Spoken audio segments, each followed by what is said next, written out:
doesn't capture it doesn't capture the full view like before, but it looks like the camera phone adjusts for the lighting, so this might actually work okay.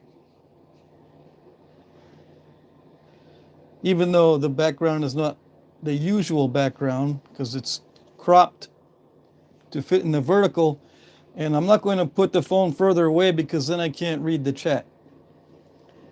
Lithic Man is here. Hello, hello. I'm a little bit early because I'm experimenting with the format of the video. Let me know if the sound is okay. The microphone's right here. I clipped it to my jacket, but I don't know if it picks up the voice very well. Lithic Man's first. Yes, yes. Alan is here. I was just watching Sal. Sal's got a live stream right now? Let me see. I can't read the chat. It's very tiny. I think it says Jace Williams. Hey, hey. It's let's see. It's been a bit. How are things? Things are good. I like it because of the weather. The weather is nice. Well, for me it's nice. It's below 60 degrees on most days. In the shop right now it's 49 degrees. I tend to like cold weather better than hot weather. Let's see. Sal just uploaded a video.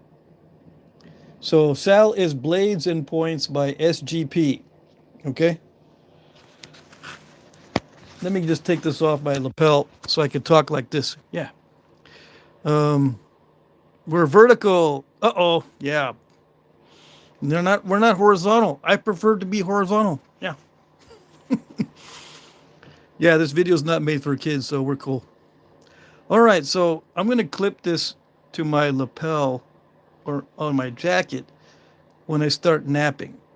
And then I'll remove it if I want to say something to make sure I'm clear. I'll hold it if I want to engage with the chat. How's that? So, yeah, I'm a little bit early. Let me see. I don't see the time on that on here. Get my spare phone. It is, let me see. How early is it? Up there it says 4 minutes early on my shop clock. But that battery always goes out. What's up with this phone? Go to home screen. Go to the home screen.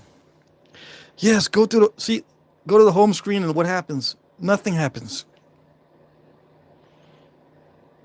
Okay, here it goes. Okay. Who else is here? Charles Rooker. Charles Rooker from Western Pennsylvania, 47 degrees, partly cloudy. Sweet, isn't it? Lithic Man, I thought I'd ask, have you given some of the rock my buddy Garrett gave you a tap? Just curious, your take on it. Let me see. Garrett. You have to remind me what type of rock it is, because I've got at least 20 boxes of stuff, so I can't keep them straight. I apologize. Just let me know what it is, because I have a better memory for the contents of the box rather than the address and who sent it to me. I can't remember by address or name, but I can remember by the type of rock. All right, it's almost 2 o'clock Eastern time. Okay, so we're good. Let's see, Flakes Guard, Crafty, and Hamburger Turds for lunch. Styly Designs, hey. Sal's here, awesome. I don't get to see too much of the chat. It's only like about that big. So if it starts going fast, let's see, I can manipulate it from here. Yeah, so I can't put the phone too far away. This is okay. What I'm going to do, wait a second. The lighting gets messed up. It does get messed up. I can actually tap the screen and focus on a certain point. Like I just tapped it on here. So when I'm napping, I can tap right where I'm napping. Maybe it'll be clear in focus. What was I doing before I was so crudely interrupted by my screen? Let's see. Lithic Man says, you met him at the Texas Nap-In recently. I think he gave you some Jasper. He was set up. Yeah, I napped some Jasper the other day. This, what is it called? Bloodstone? Green bloodstone. I did do some of that on a live stream. I don't know how many how many live streams ago it was, but I did nap some of that. I don't know where the other thing went that he gave me with the bloodstone. Now, I've got to nap some of this mookite eventually. I want to wait till I have a good format on these live streams to nap this. This live stream view might actually work. Sweet view, says Sal. All righty, cool. The thing is, me and lighting don't get along very well. So you can see how the lighting adjusts as I move. Let's see. Yeah. And as I try to manipulate the chat to scroll it, it'll change the position of the focus when I touch the screen. So this might work, it might not work. He's a tall guy with the glasses, a young guy. Yeah, I can't remember. Matthias Melander, hello, hello. Lithic Man says, yes, I agree, he's a tall guy. Yep. Poliolet is here. Hey, Patrick. Hello, chat. Greetings from Poland. Yes, we're gonna have some internationals in the house. Good to be here, says Matthias. Long time no see. Yes. All right. So let me start napping and see how it works with this format.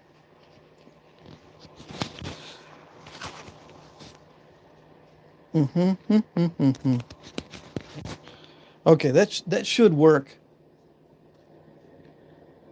Okay, I won't be able to pay attention to the chat too much while I'm napping.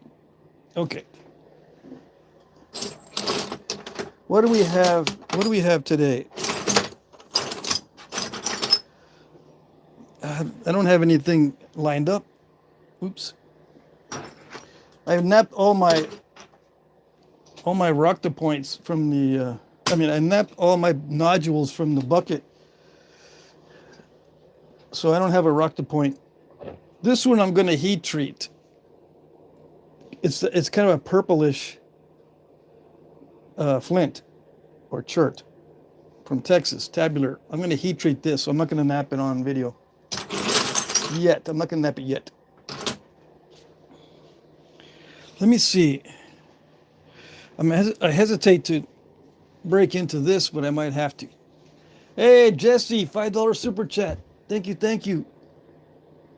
Red-Eyed Patriot says, this ought to be interesting. Okay.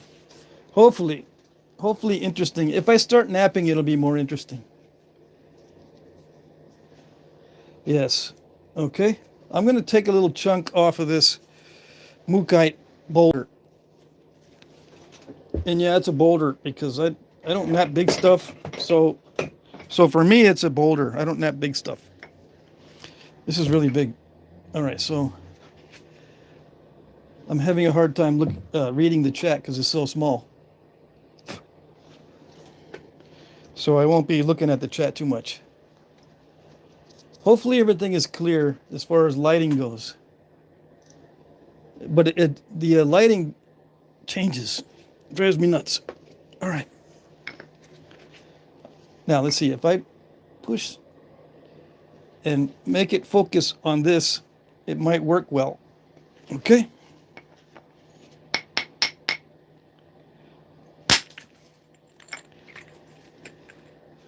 So what is this? This is some kind of mookite. Well, mookite. I don't know if there's different varieties of it. It can be heat treated, I believe.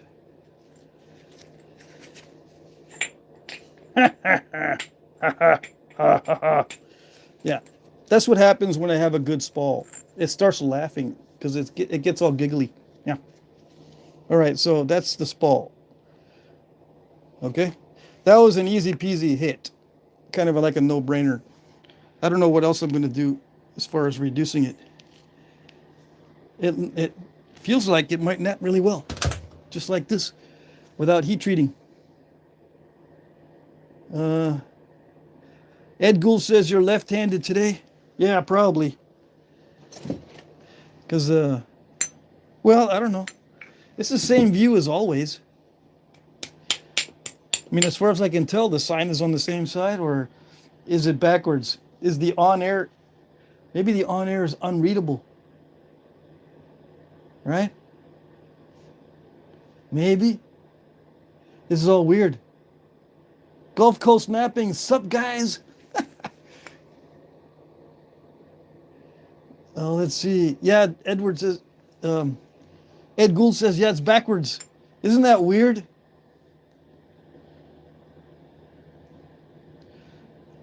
Yeah, it's really weird. Technology. I love it. See, when I film this from the computer, that's not backwards. Yeah. And so I'm left-handed this time around. Yeah, it is. It's weird. Anyways, you left-handed people are going to have a lot of fun with this. The right-handed people are going to go, I don't know, maybe you should switch over to the other stupid format because this is even more stupider.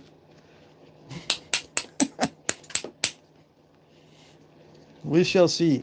As long as you can see what I'm doing, I think that would be the good thing to focus on. As long as you can hear me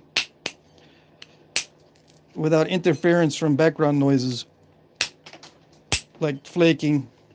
I got the heater on, space heater. Can you see what I'm doing? Yeah? No? I can't because the chat's in the way. Is the chat in the way for you too? You can't see? I got to raise it up here like this and nap up here. Let me know. Clint Evans, there goes the neighborhood. John Turner's here. On air is backwards. Yeah. I don't know how to fix that.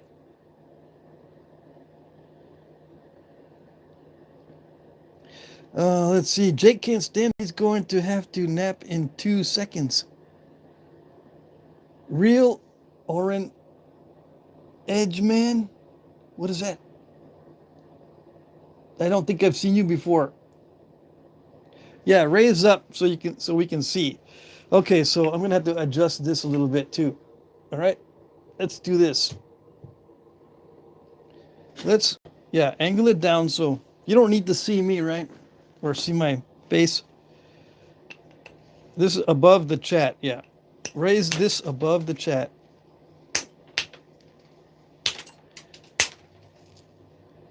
So this is Mookite from Australia. It's a type of jasper. It's got nice colors in it, but it's probably going to end up being like this color and not have all this fancy stuff in it because I got to take this away. I got to remove it because it's all nasty. So for those of you who are new, which looks like there might be because we have more than usual at this hour. Usually in the first 5 minutes, I don't have 25 people. I got like 15. So if you're new, it's 2 hours long, this live stream. Yeah. And if something happens, like if there's some delay or I get a phone call or something like that, I'll extend the live stream. So you get 2 full hours and get your money's worth of something that you're not paying for. Yeah. Now let me know if there's ads that mess up the live stream, because on the other live streams I don't monetize it, but on this one, who knows? It might be all monetized and all nasty, full of ads. But it doesn't seem to hurt the other nappers. I just don't like the vertical format. I never liked it. Bill Hansen says, awesome. I'll check you out after dark. Okay, Mookite is great material. Let's see. I had a purple.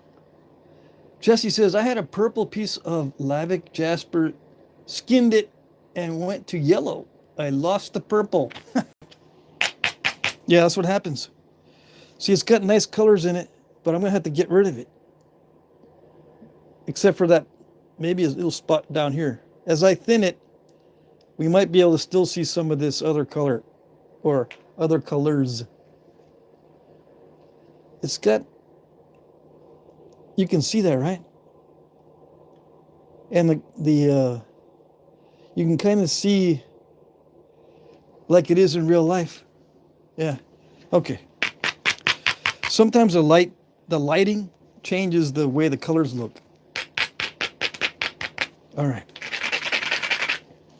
So I'm sorry I can't pay attention to every comment in the chat. So if you had a question and I missed it, just keep asking it over and over again. I can only see like 1, 2, 3, 4 comments at a time, where on my computer I could see like 20 comments. Here I can only see 4.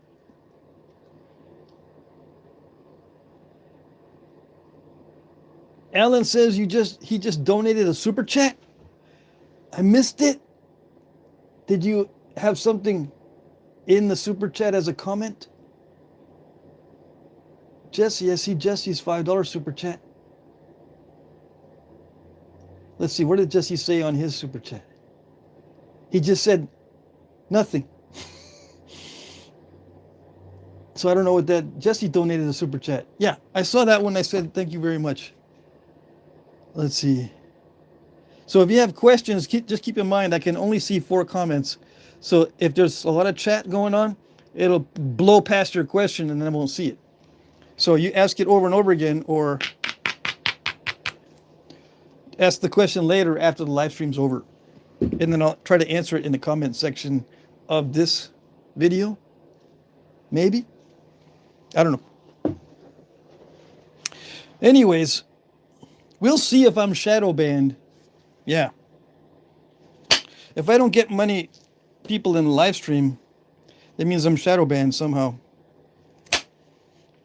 Which is okay, because I can pay attention to the chat a little bit easier. The fewer the people, the easier it is for me to pay attention to the chat. Hey, Ed Gould, $5 super chat for what is needed. Yes. Thank you, thank you, thank you. There's a lot of things needed. Yep. I had some unexpected expenses. So I'm not able to spend as much as I thought on my rocks and so forth. Other things. I got to ship some stuff out, and that costs money too. I'm shipping some stuff out to Europe. And not all the countries are the same as far as shipping goes. In some countries I need to pay a duty. Yeah, I gotta do my duty and pay my duty. Yeah. And for some reason there's no mail going in or out of Ukraine anymore. I tried to buy something from someone from Ukraine and they couldn't ship it out. I bought it and they couldn't ship it. So we'll have to wait. See if things change anytime soon. I don't know. Anyways, so what am I doing? Can you see what I'm doing, or is the chat interfering still? See, because the chat interferes with the view. Smash a like button says Blades and Points. That's Sal. Sal is Blades and Points. What did Ed do now? What is Ed up to now? Had to get something. Okay, I won't pay too much attention to the chat. How's that? How about that? Not too much chat. How about that? Yeah. Yeah, 20 people watching. So I don't have much reach. For some reason, YouTube doesn't want me to reach the audience very well. Yeah. which is okay. Like I said, I can pay more attention to the people in the chat if there isn't that many people. All right? Or maybe because I'm old. Dang it, I didn't know he was a boomer. I don't want to watch no boomer because he's going to start saying boomer jokes and be all old and stuff. Yeah, that's probably it. Yep.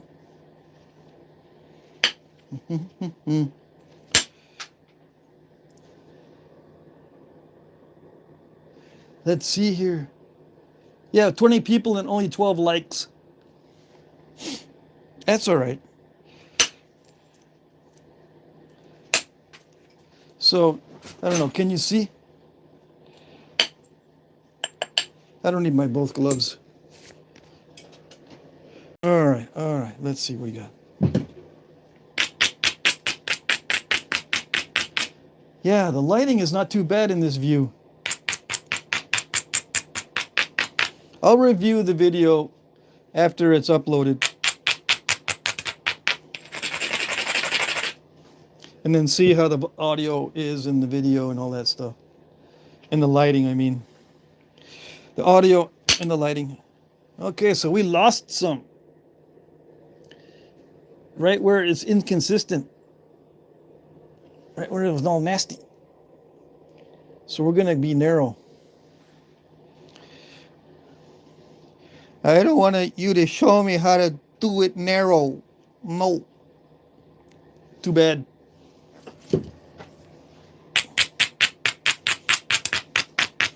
I can't help it when we lose pieces like that in a nasty spot. There's also a little hole right here. Can you see the hole? Right there's a hole.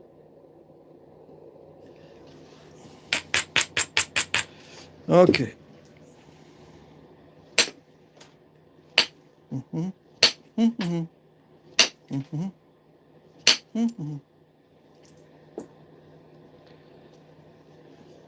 Let's see. Sal says he's napping also. Can you also set up your laptop so you can view the comments better? Yeah, but I'll have to go back in the house and get the laptop. Clint Evans says it's odd seeing you left-handed. Yeah, I can imagine. Yep. But you should just be watching the tools and the workpiece. Don't be looking at me.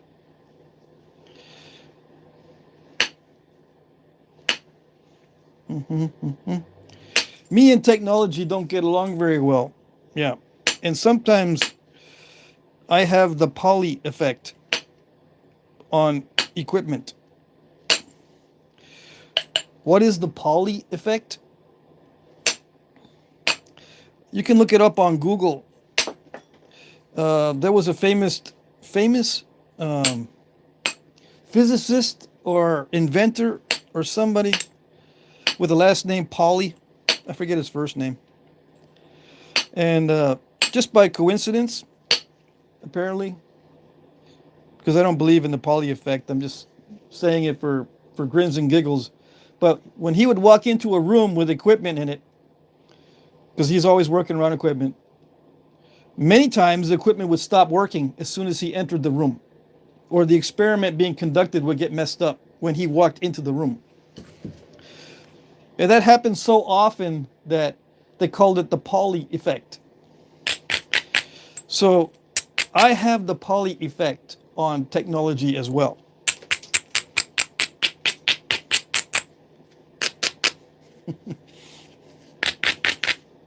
So if it looks weird, like if I'm left-handed and the sign's backwards and all that, and yet it's supposed to be good, it's supposed to be working, but for some reason it isn't. Yeah. It's the Poly effect. Yeah. All right. And you can look it up. It's a thing. Yeah. Yes, it's an actual thing. It's not like I'm not saying it's real. I'm just saying people have a name for this. When technology messes up around you, it messes up. Let me know if you have the poly effect on equipment as well. And don't be saying, yeah, I have a poly effect around my wife. Yeah, when as soon as I walk in the room, things change. She acts all different. Yeah, that's not the poly effect. That's called marriage. How do I know? I don't know. Let's see. Uh, let's see. Ed Gould says I called this place about silver, and ever since then they've been trying to get me to send them $900 because the price went down. Oh dang! That means you bought. Are you into futures or something and you shorted that? The only time they ask you for money is if you short something, like if you think the price is going to go down, but instead it goes up, you owe them money. If it goes up when it's supposed to be going down, you got to pay the money.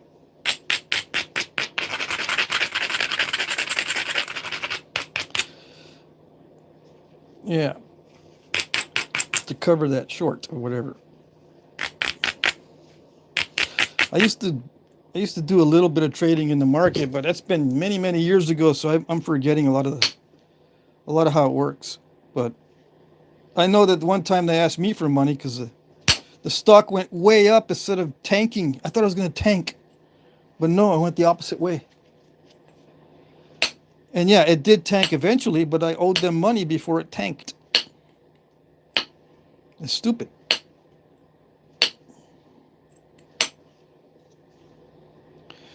Anyway, luckily I got out of that trade as far as I remember. That was the only trade that I owed money on. Ever since then, I stopped shorting anything.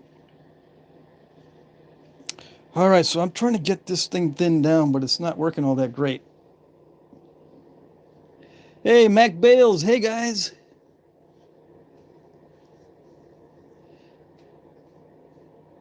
Ed Gould says it was for silver and I bought nothing. Well, then that's just spam. They're spamming you, so just ignore that or block it. Yeah. All right, so we'll see. See, who said that Mookite is really good stuff? Who said that in the chat? I think I know who said it, but I'm not going to say. We'll see how good it is. Okay, because I have the poly effect on stone too, because someone tells me, hey, I'm going to send you some good stuff here. Experiment with that. I bet you like it. And I get it, and I start hitting on it, and then snaps in half.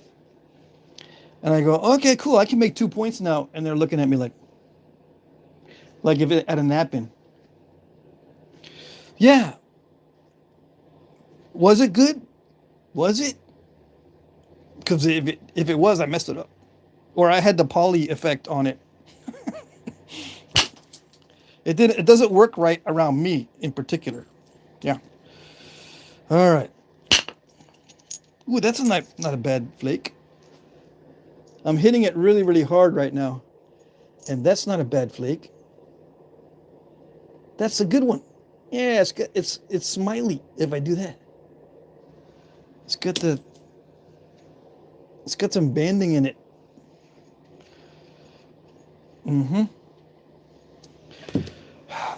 This requires a lot of abrading. I'm finding out that this requires a lot of abrading, and I've got a step fracture right there trying to get rid of that nasty. It doesn't want to be gotten rid of. How's that? How about that? Yeah. That's good. That's good. It's starting to thin down. Once I get rid of all the nice looking material, it'll be thin. And we'll be looking at something that's not that nice as far as colors go, but it'll be thin. Yeah. It's kind of steppy. And someone might say, it's not steppy, dude. You're just not doing it right. You're supposed to do it right. See? If you did it right, it wouldn't step. Yeah, probably. Who's in here? 28 people. We still got the same crew, even though I'm vertical. Yeah. Let's see. Hey, Buck 135. Looks like all my pieces right before I snap them. Yeah. This is so far it's the easy. This is the easy part, getting it into this stage. Now, let's see. Well, there's a couple more lumps I need to get rid of that are easy. And then once those are gotten rid of, then it becomes difficult. But this is just the first stage. This is the easy part. All right, so who else we got in here? TJ's new life. Hello. Welcome to the backwards land. Yeah. Welcome to backwards land. Opposite land. You're looking in a mirror, basically. Yeah. I don't know why it does it when it doesn't do that on my computer. I can look at myself on my computer and I believe the sign's on the same side. Let me see.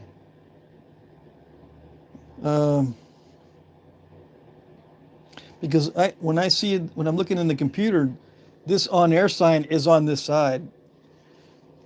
Yeah. So that's weird. Anyways, I'm going to try to get this past the first stage. I still have some lumpage. You know, I've got that. Wait, don't mess the lighting up. Camera, phone camera. I got that lump there, and I've got this lumpage along here, and the edge is kind of wonky on this side. So I'm going to do some straightening of the edge and some removal of the lumps, and that'll be the end of the first stage. Okay, this is raw mookaite from Australia. Some of the biggest pieces I've ever seen. You know, that is the biggest nodule I've ever seen, and the spall I just removed is one of the biggest spalls I've ever seen of mookaite, which means I haven't napped very much. Yeah, I know. Of this type of material. How do I describe mookaite? It feels like Georgetown, which means it's going to be a pain in the butt. Yeah. It's napping very similar to Georgetown. Georgetown Flint from Texas. Yeah. Which means for me, it's going to be a pain. Because it gets very snappy and crackly and crunchy. And if it doesn't do that, it amplifies the mistakes. So it may not get crackly and crunchy, but it might amplify the mistakes so that you know the flake scars are very noticeable. So it's also going to show mistakes very noticeably. So have we achieved shadow ban? Yeah, see, there's only like 33 viewers, which is the core audience. Yeah, but see, my reach only goes to my core audience, which I think is great. But somehow YouTube doesn't promote my videos. Maybe it wants me to pay money. I can pay money to promote these. There's a setting on your photo, on your phone to change the mirror image. Is there? Let me see. Green screen. Okay, flip, mute, hide video, lighting, green screen, create highlight, retouch, hide live video, mute and flip. But is it in the phone settings?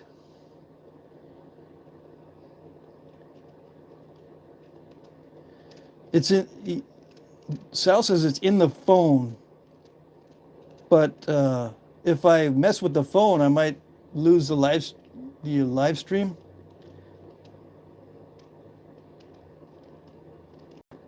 TJ's new life says YouTube doesn't promote live videos.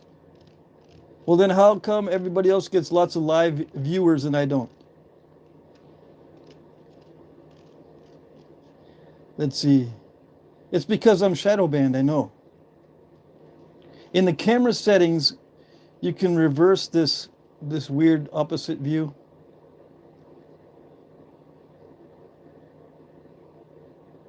We should all go to Jake's and say, check out Jack Crafty's live shows. Yeah. It doesn't bother me. I'm just wondering what's going on.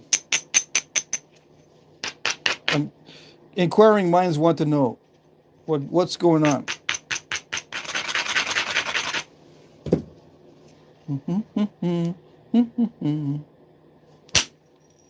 Alrighty. So that one worked okay. I'm just going to get rid of some lumps and we'll be done with the first stage. And then I'm going to be trying to thin it down after that. It's already getting kind of thin, but it's not really the thinning stage. It's just the bifacing stage right now, in my opinion. Yeah. Some guys will say, "Oh, I wish my bifaces were like that. I can't even get them like that." Yeah, just do some more napping.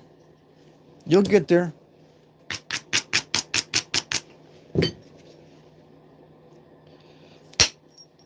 You should tell me exactly what you're doing, then I'll be able to get there. If I tell you exactly what I'm doing, you're not going to like it. You're not going to like what I say. Let's get rid of this menu here. Yeah, I don't see where to change the mirror image, but I'll check on my phone later. Yeah. It's in the settings, so yeah. I'll check on it later. That was a thinning flake. It went past halfway, and it did remove some thickness. All right, so I got rid of the major lumps. Okay, this is the ending of the first stage. If I wanted to stash it away for later, I would stop right here and stash this. Okay, it's still kind of wonky. I don't do what a lot of guys do. I don't make it perfectly smooth and nice from beginning to end. All right, I just quickly develop a biface that's really wonky, and sometimes it has step fractures in it. This is from opportunistic napping. Okay, it's the basic teardrop shape or leaf blade shape. Okay, I do everything this way. It saves time to learn the habit of doing everything like this. Because, you know, now I'm a professional napper and I do a lot of napping.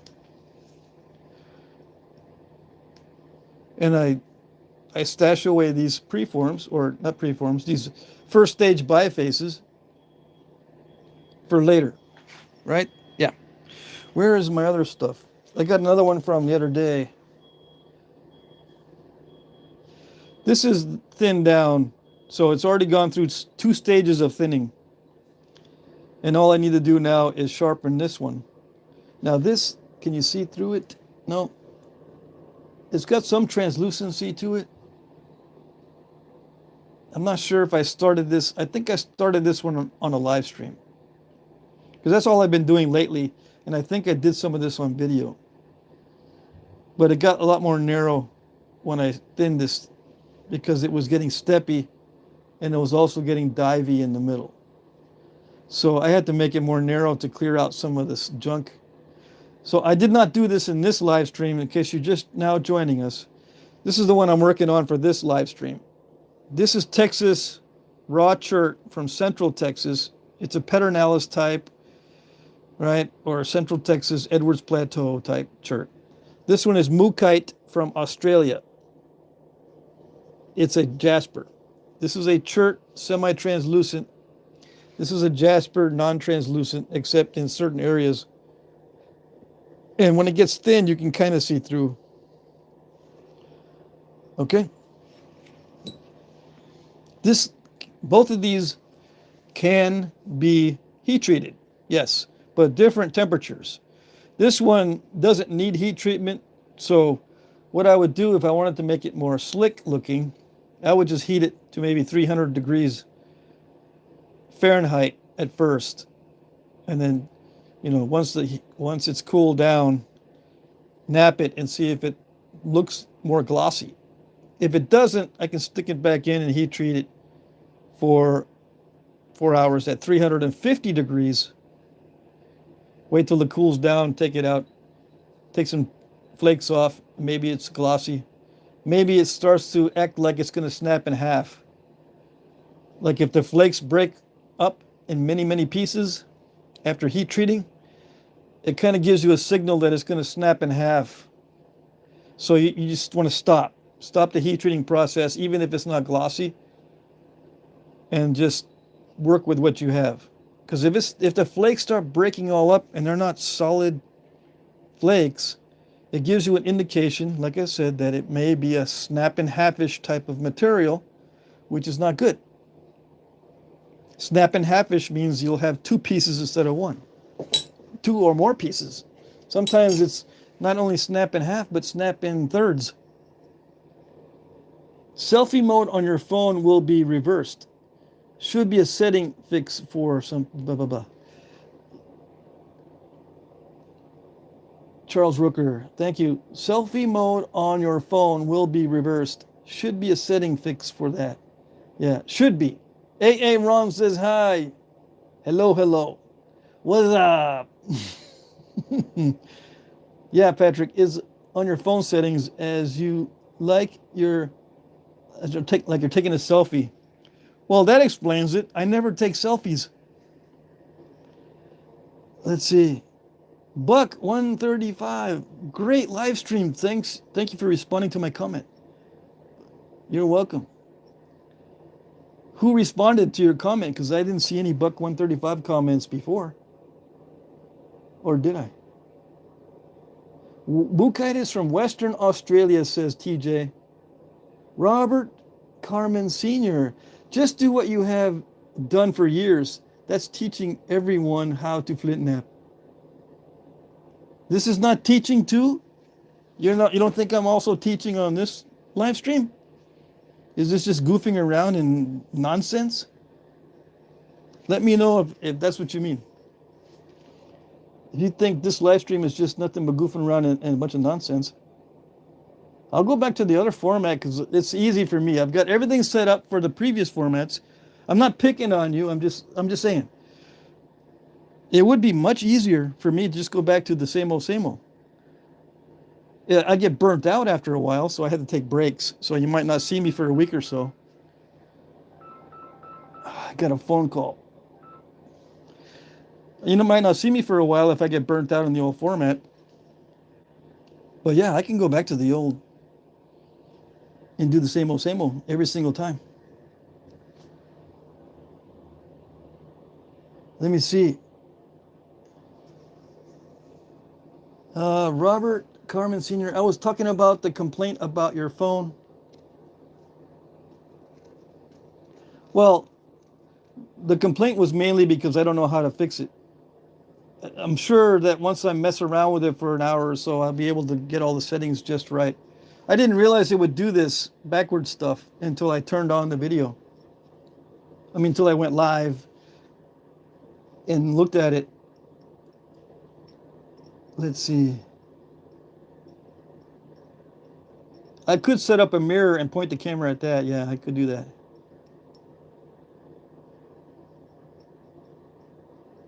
Let's see. Johnny Waring. Hello, Patrick. Hello, Johnny.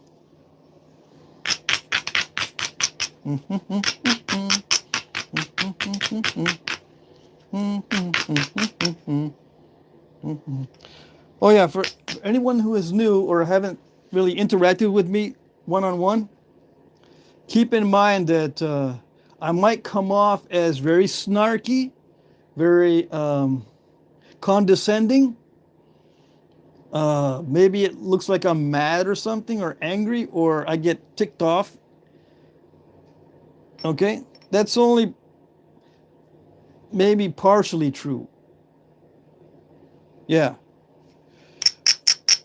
If I'm interacting with someone, I try to keep it humorous. So sometimes the humor is mistaken for snarkiness, condescension, anger, and other things. Okay, so I apologize if I come off in a wrong way because I'm trying to be humorous. Yeah. Okay. All right, next stage. This is going to need some more grinding. Hold on. The next stage here is thinning. All right. There's preliminary thinning and secondary thinning. The processes get more and more difficult as I go along, mainly because of the convexity. It becomes less and less convex as I get thinner and thinner, and that makes it more and more difficult to knap properly. It needs convexity to run flakes well. Now, you can run flakes well when it's flat, like some people say, yeah, but what about slabs? That's not convexity at all. Yeah, I know. But most slabs are worked in a narrow state with pressure, not percussion. Okay, so that makes a difference, believe it or not. Pressure can run longer flakes on a flatter surface than a percussion flake. Hey, Robert Lai, this camera is much better quality. I can see flake scars and the workpiece much better than when you're using your computer. Don't care if it's mirrored. Awesome. Cool. Thank you for the input there. Yun Chang is here. Good to see you. I sent off everyone's packages today. So Yun, the only way I can communicate with Yun is through PayPal. So I don't know if you saw my messages on PayPal. I give you the tracking number through PayPal, through the messages on PayPal. Let's see. Buck 135. I had made a comment about snapping my pieces in half at a certain stage. I am using only direct percussion, usually raw material, stone hammers. I have no trouble making odd looking points. Let's see here. It's easier to see the workpiece. Good, good. Robert Carmen Sr., you taught me how to knap when you first started on YouTube. Awesome. Awesome, buddy. I'm glad. I'm glad the videos actually help people. Yep, yep. And I'm glad that some people learn how to knap by watching my videos. That makes it worthwhile. Yes, yes. I actually help myself knap by watching my videos too. Believe it or not, my napping got further along as I watched myself because it's easier to see what's going on if I'm just sitting here watching my own videos than trying to understand what's going on when I'm doing it, believe it or not. I can sit there and analyze what's happening when I'm watching the video combined with actually doing it. So it was helping me when I first started posting videos. One of the main reasons was I wanted to see what I was doing, but from a spectator's point of view and kind of remember what I was doing while I was napping, but also look to see, all right, am I holding the workpiece the same every time? Because a lot of times my subconscious takes over. I don't really understand what's going on with the holding of the workpiece. But I can see it from this view. I can see if I'm holding it that way, this way, that way, this way, or that way. But when I'm doing it, I'm actually doing it, and I'm kind of being fast. I don't remember exactly how I'm holding it.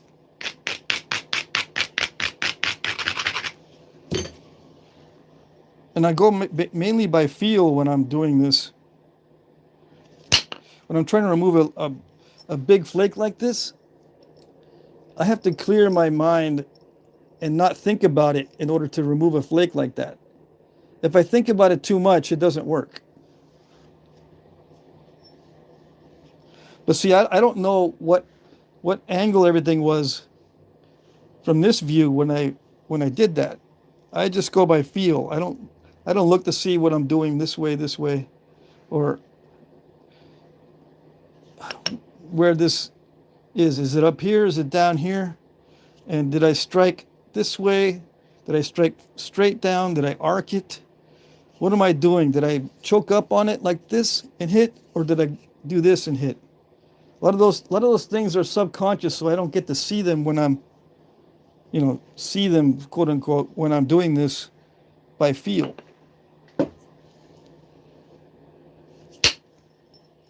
Okay. I hope that made sense. There's just very subtle tweaks. Very subtle tweaks make all the difference in flint knapping when you're going from small flakes to big flakes.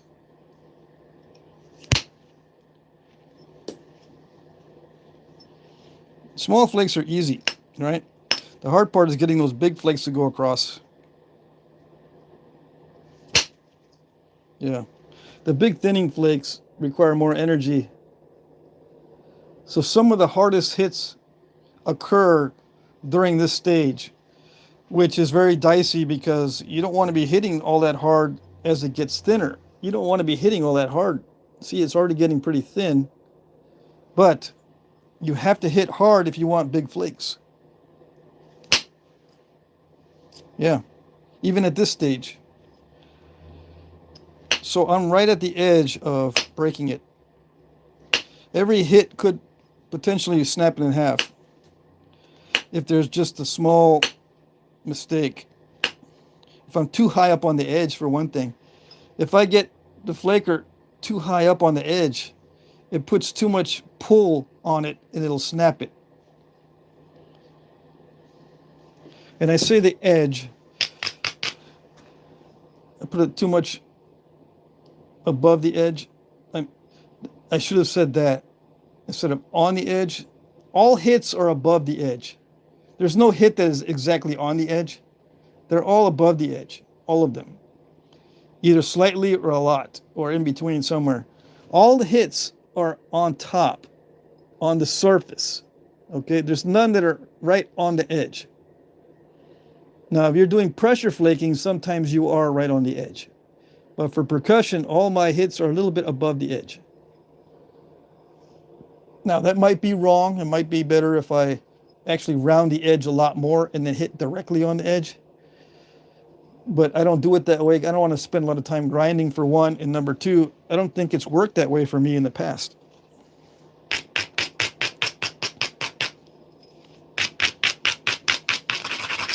And on the tool tips, I usually round them off instead of make them pointy. Let's see. Let's see. Mac Bales, I agree with Robert. Great clarity. Reverse, not a problem. Awesome.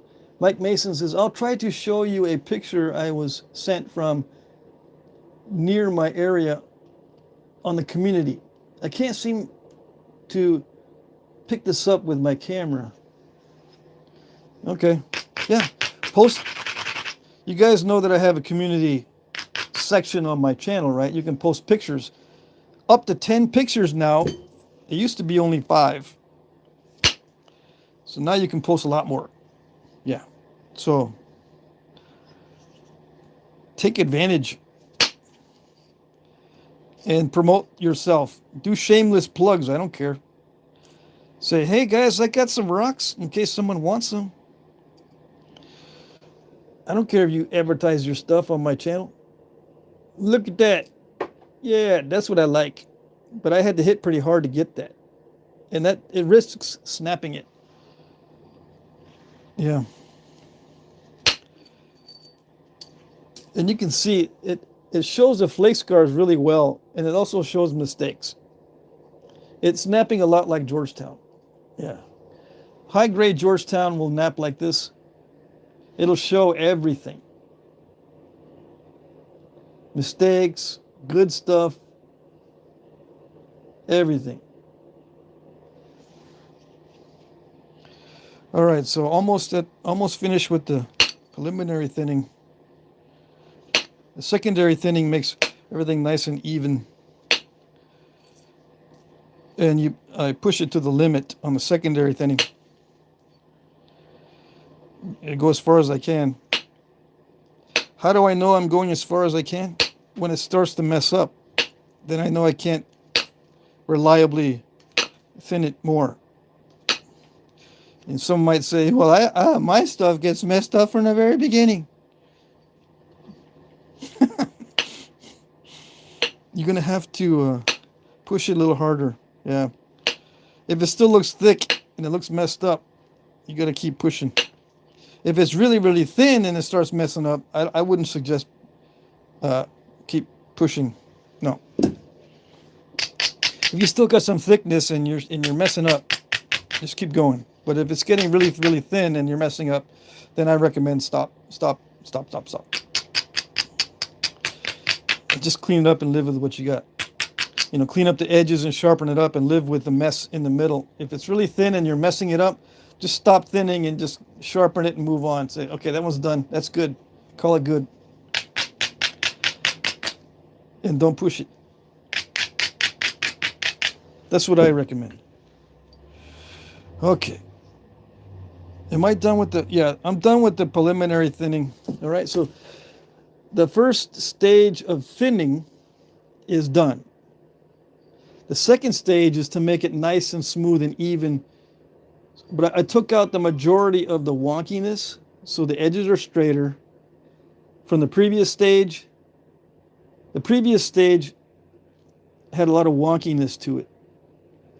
It's getting smoother and straighter and thinner. So I would also put it away at this stage if I was pressed for time. Preliminary thinning is done. Secondary thinning, or final thinning, I should say. Maybe I don't know what terminology I tend to use.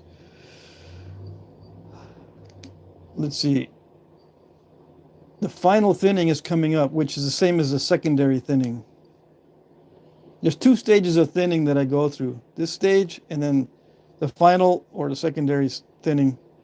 Once the final thinning is done, that's when I sharpen and notch. Now, on some artifacts, the notching and the stem is placed before the final thinning. Okay? So at this stage is when a lot of the artifacts are notched and the stems are put on. The edges are still all wonky. You still got step fractures in the middle and maybe a lot of meat in some areas, but they put the stem and the notches in before they finish the blade on some artifacts. How do they know?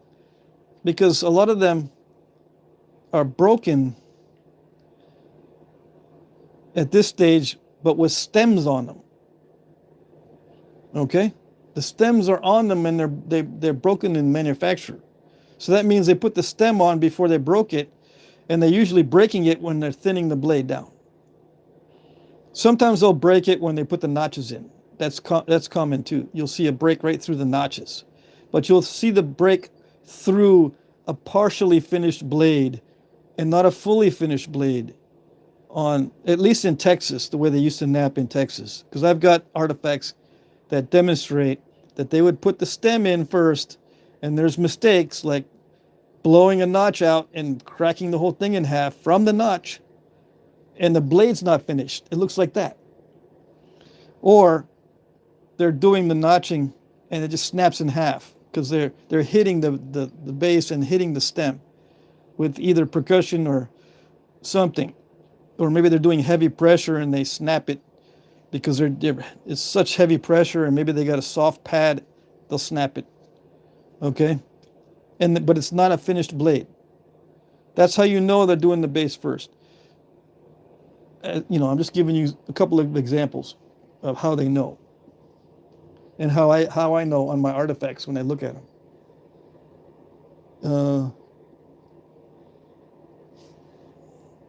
Is everyone still here? Yeah, everyone's still here. But I don't see anything else going on in the chat. That's okay. No worries.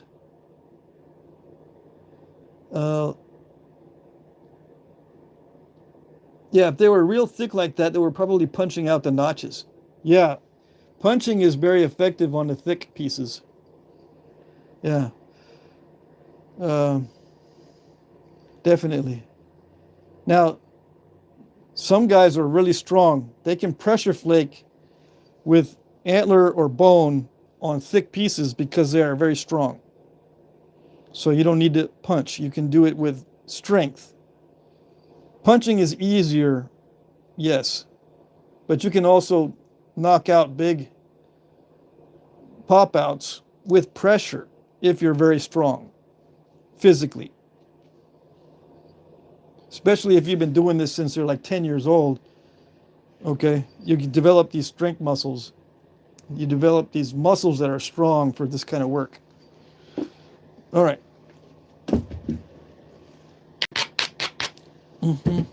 I tend to just make the blade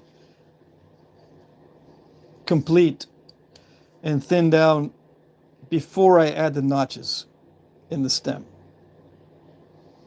I find that to be the most efficient for producing the kind of work that I do as a professional napper. As a professional napper, it's important for me to get most of it smooth without step fractures and all that, and ensure that that is guaranteed on the piece. Make sure the surfaces are smooth, guaranteed. Back in the day, they don't guarantee that their blades are going to be nice and smooth and without step fractures. Back in the day, you can see from the artifacts. But as a professional napper, people don't want to buy finished pieces with mistakes. So you have to guarantee that you're going to end up with something without mistakes, right? The best way to do that is to make them nice and smooth to begin with before you start the notching. Yeah.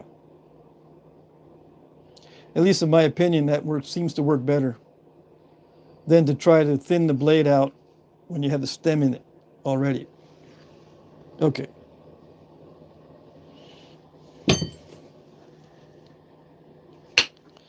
All right, so I'm going to be a lot more persnickety about how I'm thinning now, which means I have to do a better job at preparing the edge. I have to do a better job at preparing this edge and making sure that everything is conducive to flaking. Good convexity from the edge to the surface. No cracks or crushing going on. I gotta remove all the crushed spots if there are any.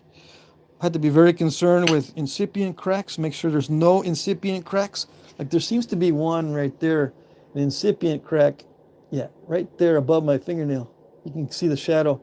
I got to get rid of that as part of my persnicketyness. For example,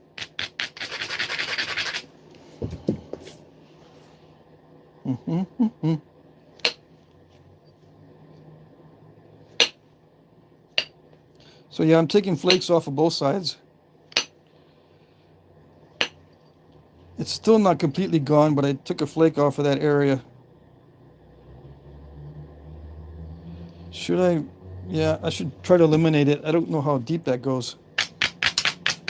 It could open up and take that whole bottom third off if I'm not careful. Just a small crack like that can open up. So it's best not to have it in there.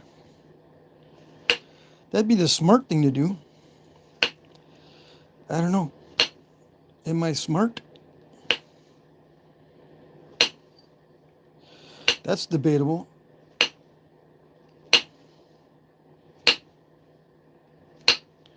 So I'm going down the edge a little bit. I'm not just focusing on that one area. I go down the edge so it doesn't get too unbalanced. Like if I start attacking an obstacle in the middle and it starts to get really thin in the middle, it can snap right across there even though there's not a crack. So there's two hazards: thinness in a certain area and cracking in a certain area. It's got to be smoothly convex both in the long way and the short way. Smoothly convex in both directions. Okay? If you get wonkiness and stuff, it's going to be hard in the final stages if you want a nice smooth point.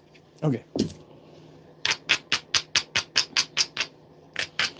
If you want a nice modern looking point.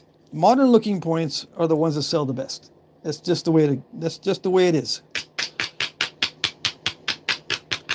You don't want it to look like an artifact because people go, wait a second, I see other guys making nice smooth points. What's up with you, man? And you might say, oh, I'm just imitating artifacts. No, but they're beautiful. When you imitate artifacts, yours looks cruddy. And then you might say, well, it's almost an exact match. No, the artifacts are beautiful and yours is crud. That's it. That's my final story. Final answer. Yeah, people are funny like that.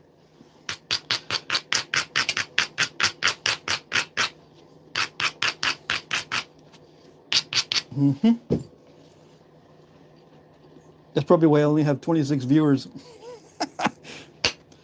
They don't want to hear that. They don't want to hear that they're funny. Like they're strange. Like humans are strange. They'll say, no, I don't do that. Crud is crud no matter what. And then I show them an artifact that's got crud and they go, wow, that's such a beautiful artifact. You're so lucky. Yeah. But if I were to make a duplicate of it with all the steppings and all the wonkiness and the kind of a curvature in the blade, you would say, you made that? You made it? Yeah. Why would you make it like that?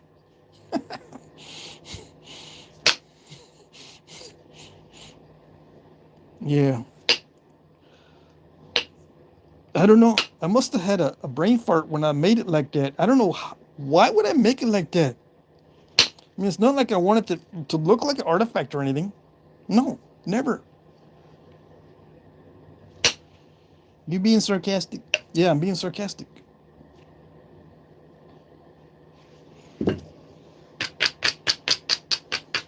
Now, there's a group of people out there that say, well, that's good. You should not make it look like an artifact because it gets confusified with the real ones. All right. I don't want to confusify it with the real ones. And, you know, and there's the other side of the spectrum where if you're not making them like they used to make them, you're not really doing Flintknapping the old ways. You have to learn the old ways. So, yeah, I never say that crud is cruddy. Nope. Not even if it's modern. Because it's old ways. Yeah.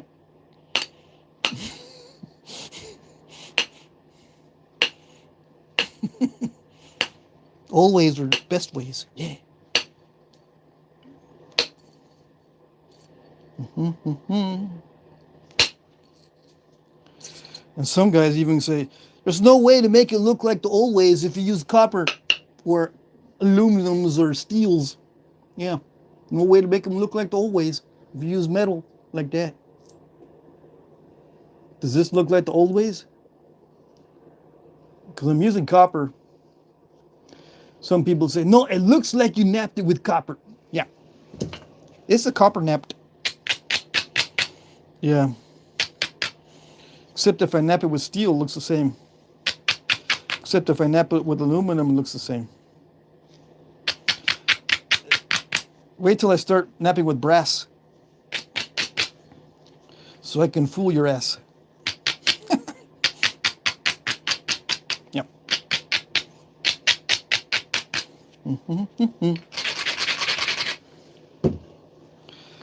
I could tell you napped that with copper, dude.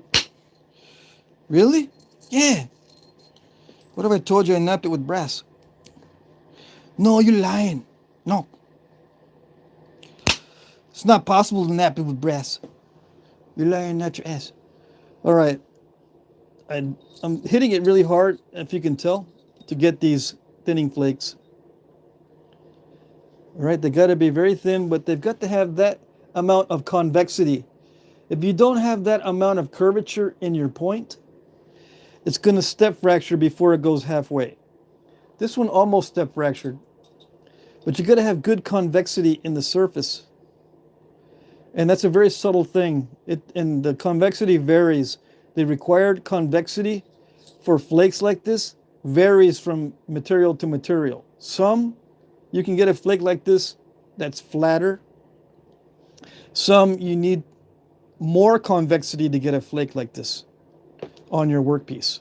Okay, so with this particular type of material, it's very similar to the way Georgetown knaps. I need the mid-range of convexity. It doesn't need to be all that convex, but it has to have a noticeable amount. Yeah. So I don't get step fractures like right there. Where is it? See, I'm getting a little bit of stepping in the middle. That means this was a little bit too flat. I don't know if you can see the difference between the two sides. One is more convex than the other.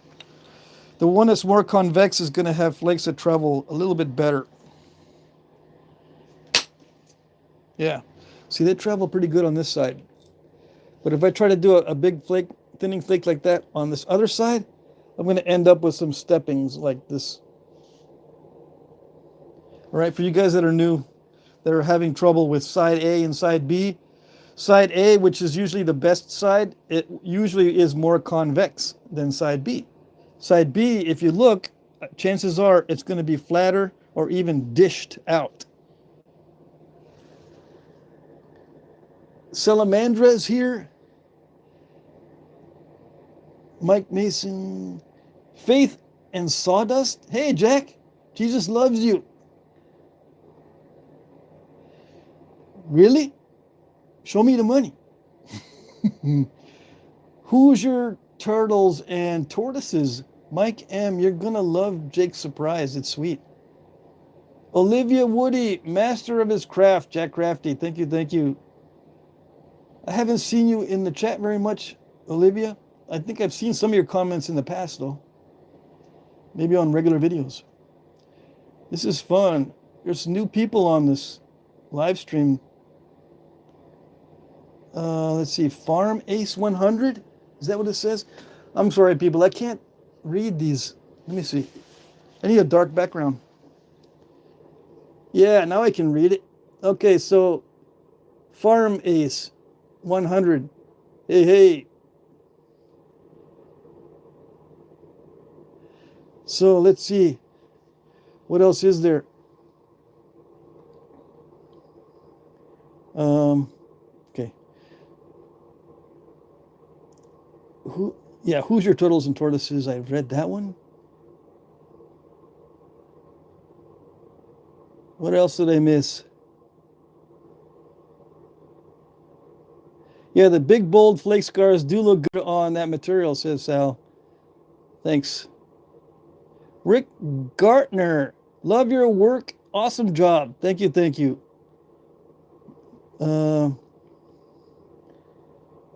Okay.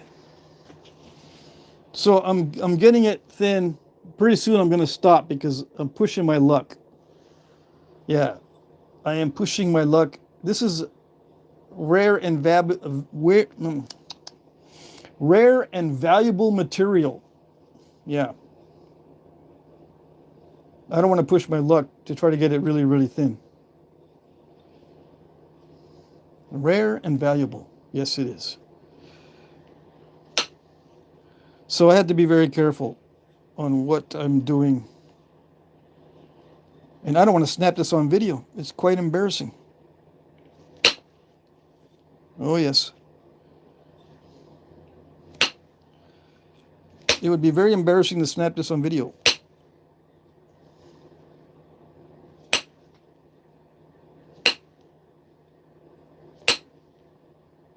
Yep.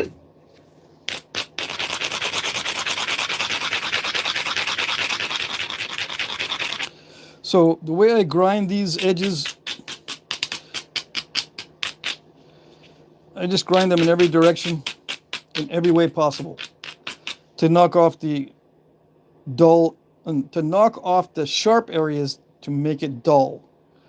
And then I look for opportunities. If I don't see any opportunities, then I've got to actually sculpt the edge to make sure that these flakes will run properly. But now there's still opportunities. I can just flake off of what I get from just the grinding. Well, that didn't work. I know why. I don't want to hit that hard. I'm gonna have to hit hard. Yes, yes. All right. Taking chances. No guts, no glory, right? Dang it. It's making me nervous. It's doing okay, it's just making me nervous. Yeah. I'm getting some results. The amount of force I need to get the results is what's scary.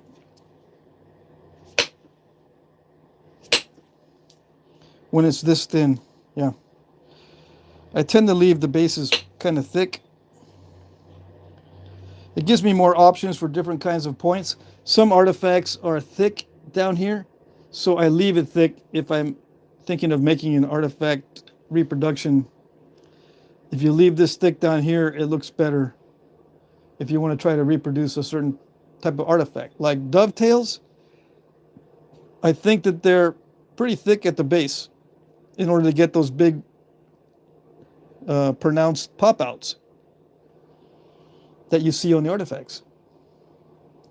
So I leave them thick. Same with martingales, thick base.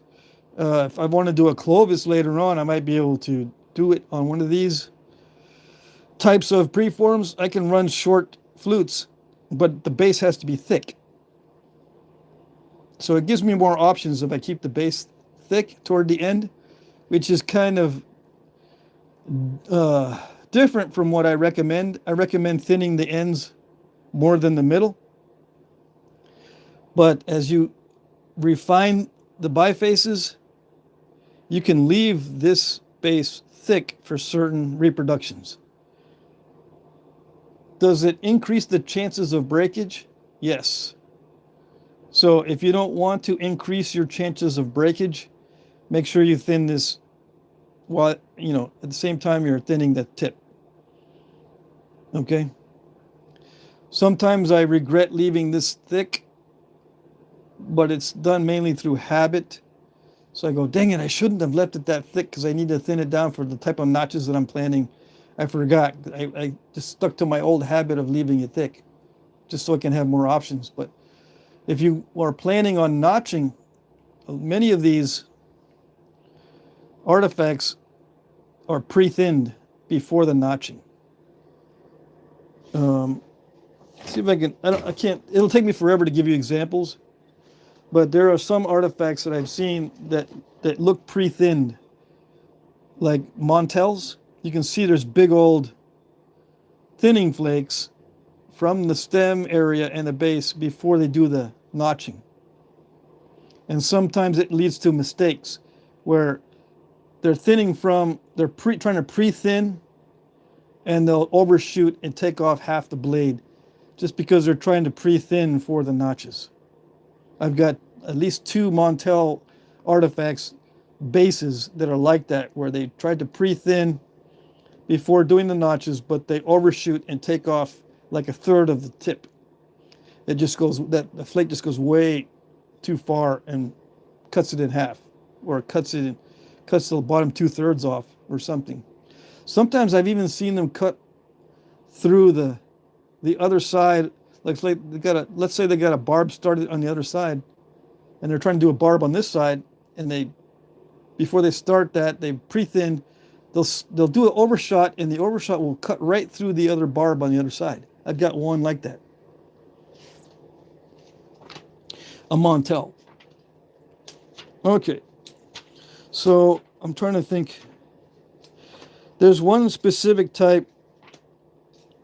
I've got a book here. In case you don't have this book, get this Overstreet Indian Arrowhead Guide. It doesn't have to be this version. They've got several versions. They come out with one every year.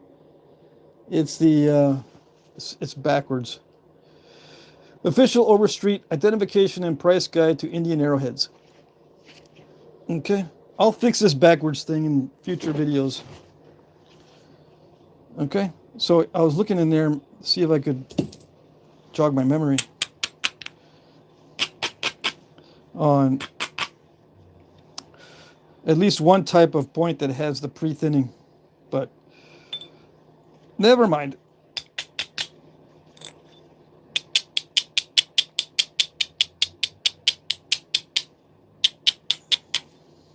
Don't teach people how to make fakes, dude. No fakes. Don't teach people how to make fakes, because it messes with the archaeologists. Yeah.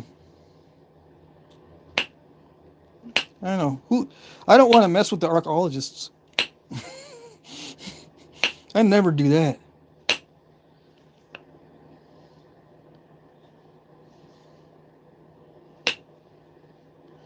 If they can't figure out what was made in the 21st century compared to what was made in the first century, they got problems. I don't worry about them.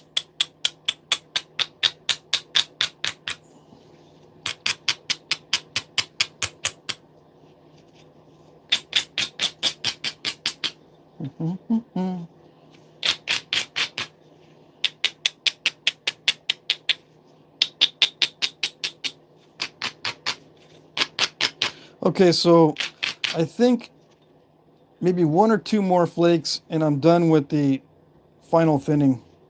It's kind of like final answer. Is that your final answer? Yeah, that's my final answer in terms of thinning. I'm almost there. I'm almost there. Yeah.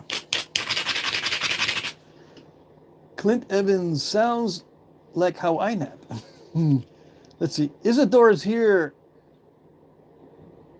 Is it fake if it's made out of real stone? Yeah. If it's modern, if the modern goober 21st century guys are making it, it's fake, right? Let's see. Real Orin Edgeman. Let's see.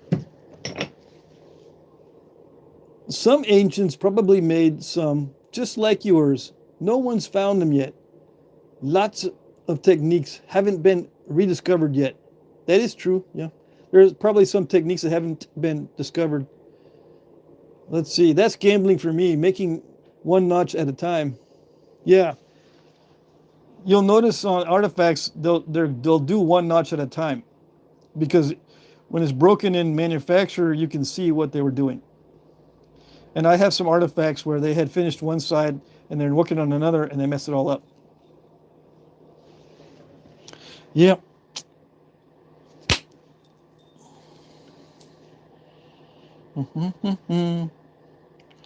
Let me try to finish thinning.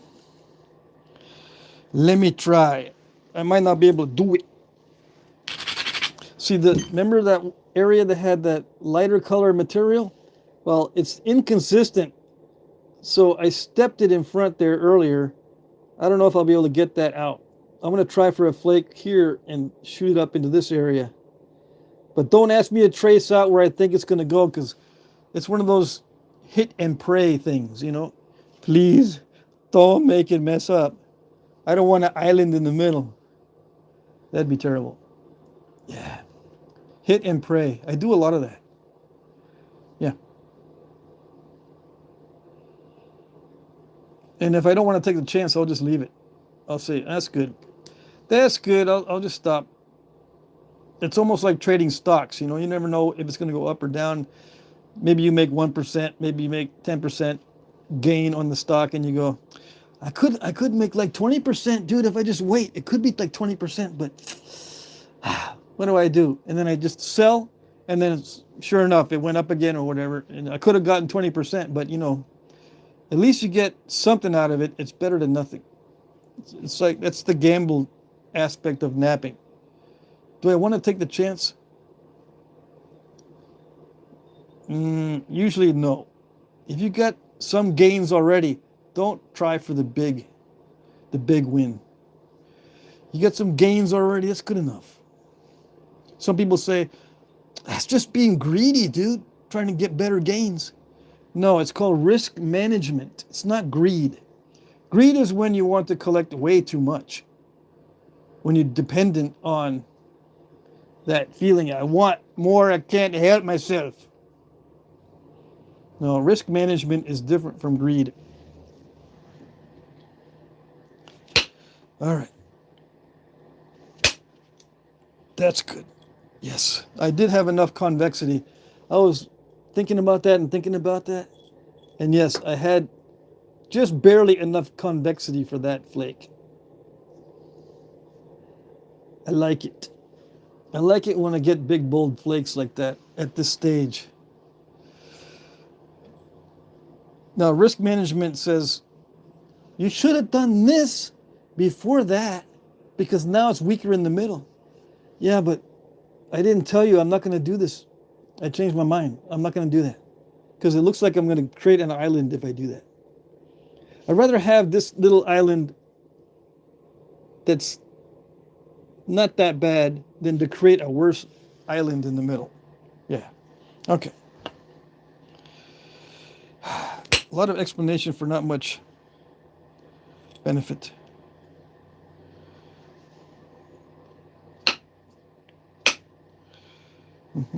I did do a little bit of flake in there just to thin it down some, but there's still that lump there, which I'm just going to leave it in.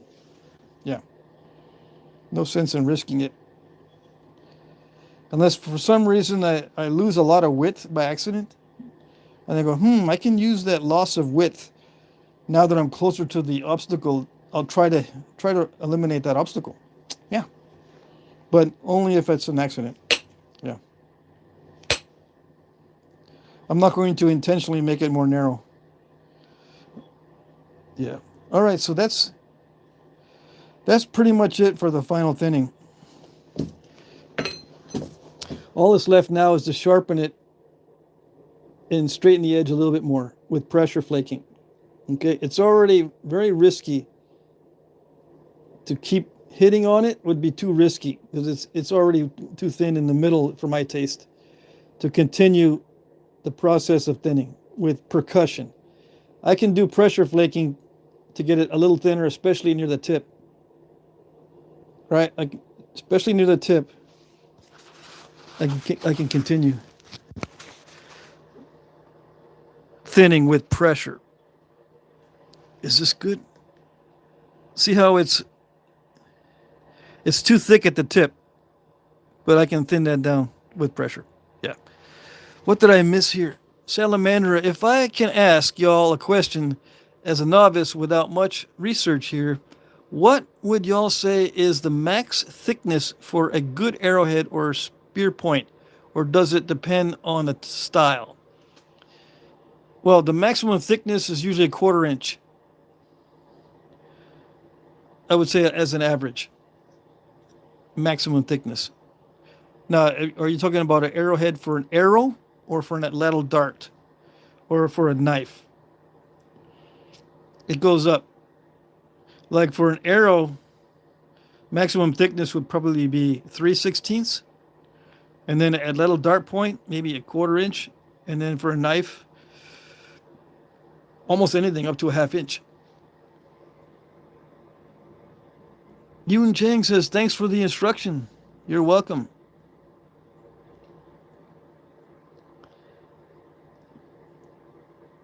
Prairie Ghost Ken is here. Arrowhead, I'm still working on getting thin enough points. Yeah, 3/16 for an arrowhead, I would say, would be the maximum thickness. Use calipers on it. 1/8 is a little bit too thin for novices. But yeah, you can go all the way down to 1/16 of an inch for a point for an arrow. But that's very thin. I would say 3/16 or a 1/4 inch maximum thickness for a point that goes on an arrow. Chris Barber said hi. Robert Lay. About risk management, any advice on hitting from the base? I know that is risky, but sometimes it feels like it's worth it and then you break it. Is there any trick, support, and so on? The only trick that I know of is I hold the whole thing like this, and then I hit the base. I grab the whole point, and this goes for punching. You can punch like that sometimes. You can use the indirect percussion as a notching. So you can punch notches with indirect percussion.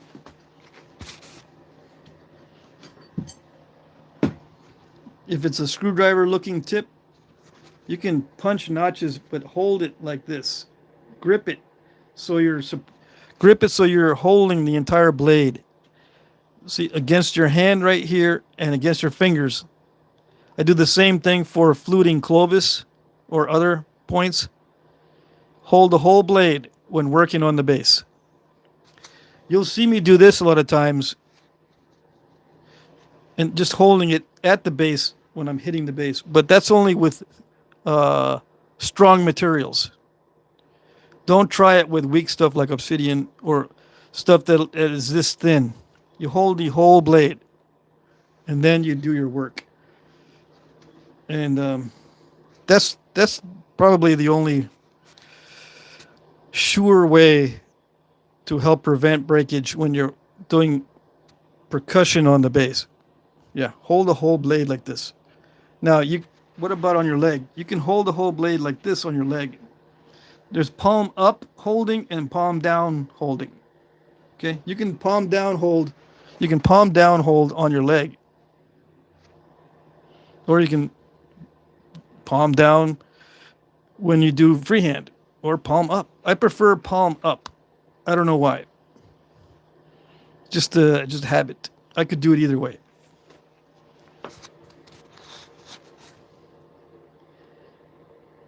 Let's see. Yeah, the only trick is to hold the entire blade, as far as I know. Scott Lauer's here. Hey, Pat. Hey, Chippers. Scott's from the UK. Guess you don't know. And I've had several guys from Denmark ask me where to find the flint. So I posted where to find flint in Denmark on my community posts. And there's a little map. If you need a closer up view of the map, I'll take another screenshot. I've got a whole book from Charles. Charles sent me a PDF copy of a book that has where to find flint in Scandinavia, which includes Denmark. And I just zoomed in on the Denmark and took a screenshot and posted it on the community section of my channel.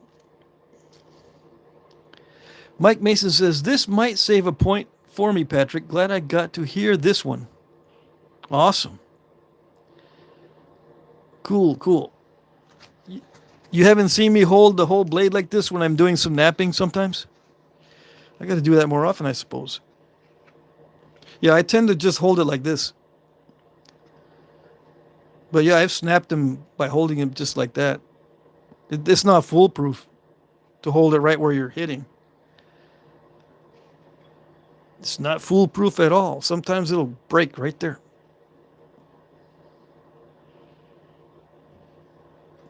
Yeah. I tend to hold where I'm hitting, just as a matter of support. Not because the fingers have any effect on the flaking. If they have effect on the flaking, it's incidental, not intentional. Like sometimes the fingers will stop the flakes. Sometimes the fingers will support and not stop the flakes. Actually make the flakes go longer. Depends on the material. Some material, you can't put your finger in the way of the flake, especially like on obsidians. It'll stop the flake with your finger there. Like if you hit along a ridge and put your finger there, some materials, it'll stop the flake. Some materials, it'll make the flake go longer. You can pull on it, pull. Sometimes pulling stops the flake. Sometimes pulling makes the flake go longer, depending on the material. I never pay attention to that at all, except to move my fingers out of the way when I think I'm going to cut myself. Then I'll move my fingers kind of out of the way. But other than that, I don't see any benefit to paying attention to what your fingers are doing. Okay? Most of the time, it doesn't matter. With your finger there or not, you're going to get the same kind of flake because the stone is tough. Stones are tough. It doesn't matter what you do with your fingers. The flake's going to be pretty much the same. It may have slight effects, but you don't have to worry about the slight effects. you're going to get your basic desires. Yeah. Let's see.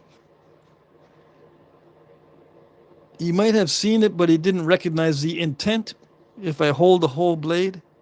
I see. Sal says, I do wrap my fingers around the tip when I'm hitting from the base. Yes, yes. What is this? Somebody hit a goal? Danny Moore? What is that goal? That was an interesting little thing that was... It popped up on my screen like a little horse on top of a pedestal. What is that? Okay, so... Danny Moore sent a GOAT trophy. GOAT means greatest of all time, I think. That's awesome. Thank you. Yeah, I got a present. Let's see. Yeah, thank you, thank you. What are you doing with the glove on the screen, dude? Cover your face instead. I can't read the chat unless I have a dark background. Well, I can read it. It's just very difficult. See, if I do that, and then the background interferes with how it looks. Okay, so we'll iron out all these little problems somehow. Awesome. So how much? I still got like 20 minutes left. What am I going to do in this 20 minutes? Start another point. I don't want to nap it further than this on video. On the live stream anyway. I might finish it on a regular video.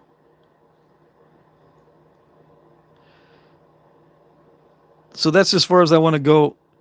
This is the final thinning. And it's not perfect because I've got that little glitch in the middle here. Now if in the process of sharpening, if I make a mistake and lose a lot of width, I might be able to get closer to that obstacle and send a flake through there. Maybe. We'll see. But it's thin enough. Yep. I've got some where are they? I've got some foreshafts. See that? I've got foreshafts made up. So if I want to test the thickness, I just use one of these.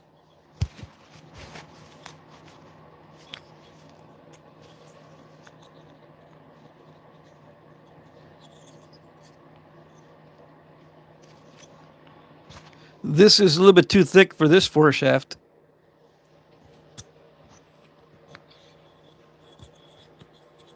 But this one, it's a little bit loose. Let's see, I've got some knife handles too. Yeah. If I wanted to mount it to a handle for a knife, I'd use something like this.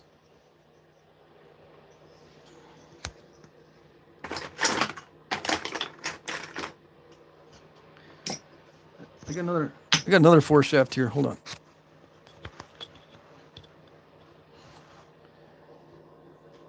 That's a little bit, the blade is a little bit too big for this foreshaft, but it fits.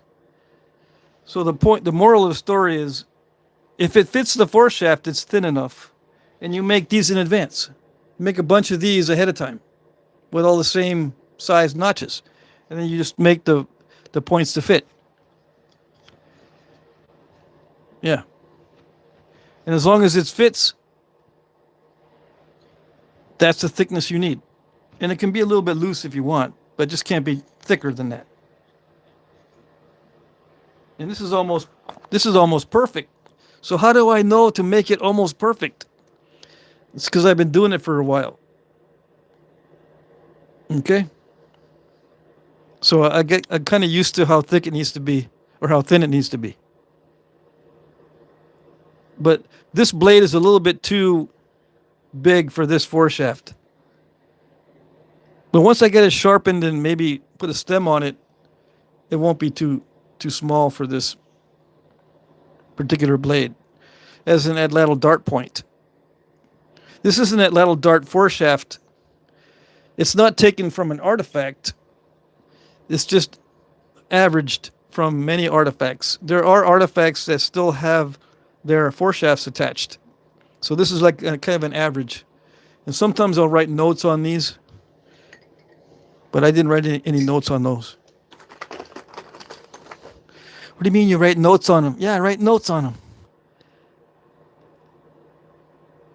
See, I write notes on them. This one is 40 grain hunting points will fit in this. Okay. The shaft width is 5/16. The notch depth is 9/16. The foreshaft itself is 125 grains. So it adds 125 grains to the weight of the arrowhead. So the arrowhead is not only the arrowhead itself. If you foreshaft your arrows, you add the foreshaft weight. So let's say I make a 40 grain arrowhead, which is pretty typical. A lot of guys says, no, I want 200 grains. I want 150 grains. Well, you add the foreshaft to it. This one weighs 125 grains. It's a dense, I think it's a dogwood. You add that to 40 grains and you get 165. So there you go. The arrowhead is not just the stone part, it's the foreshaft as well. Same goes for ladle darts. The tip is not just the stone part, it's the foreshaft added to it if you want to up the weight. Make the foreshaft longer if you want to up the weight. Make the foreshaft smaller if you want to lower the weight. So you don't have to modify the stone part. Yeah, I'm left-handed today, says Danny Moore. Yep. Let's see. Yeah, I'm mirrored today as well. So it looks like it's Russian or something back here, that sign. That's so funny. Yeah, I'll fix it in the next one. I'll fix it in the next live stream.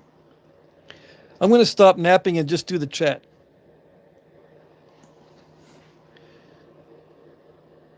Because I don't want to mess up the next one.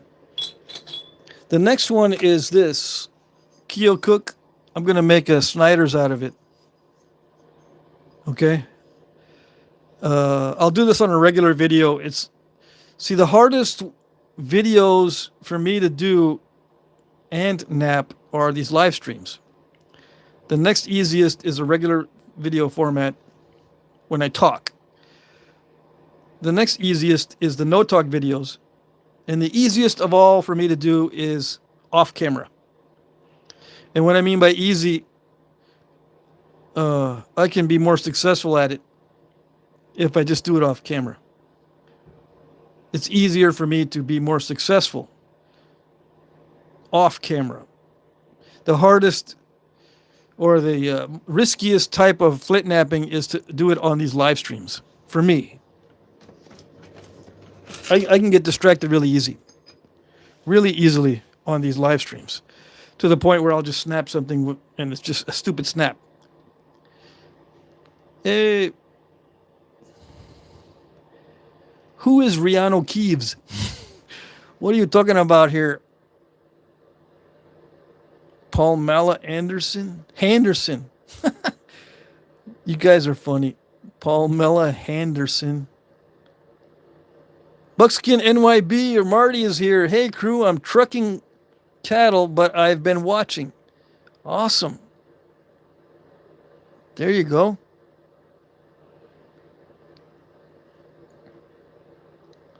Yeah, if you want to see that Mookite from the very beginning, you're going to have to watch the live stream from the beginning.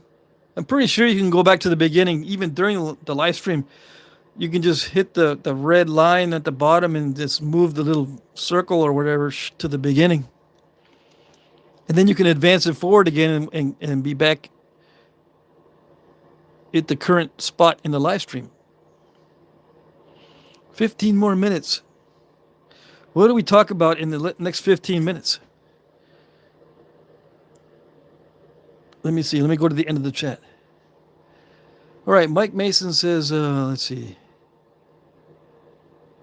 Hold on a second. I missed some things. Buck 135. I just appreciate the live video. I don't mind that it's inverted. Cool. Let's see. Mike Mason. So when I say vibration, vibration in regards to talk videos, I mean the internal reverb. The voice may interfere with the feedback. What? Of the workpiece? That went over my head. Brendan is here. Howdy, howdy. You almost made it after the live stream's over. You should have waited about 20 minutes.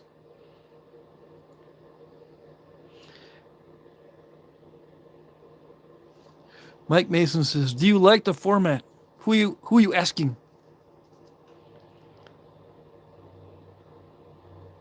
Oh yeah, the live the on-air sign says Riano. Yeah, but it's Russian because it's backwards. Right? Do they have these R's like that in Russian and the N's like that too? I don't know. I'm thinking they do, but maybe I'm wrong.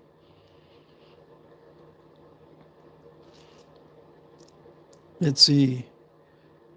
If you have questions, please ask them now since I'm paying attention to the chat.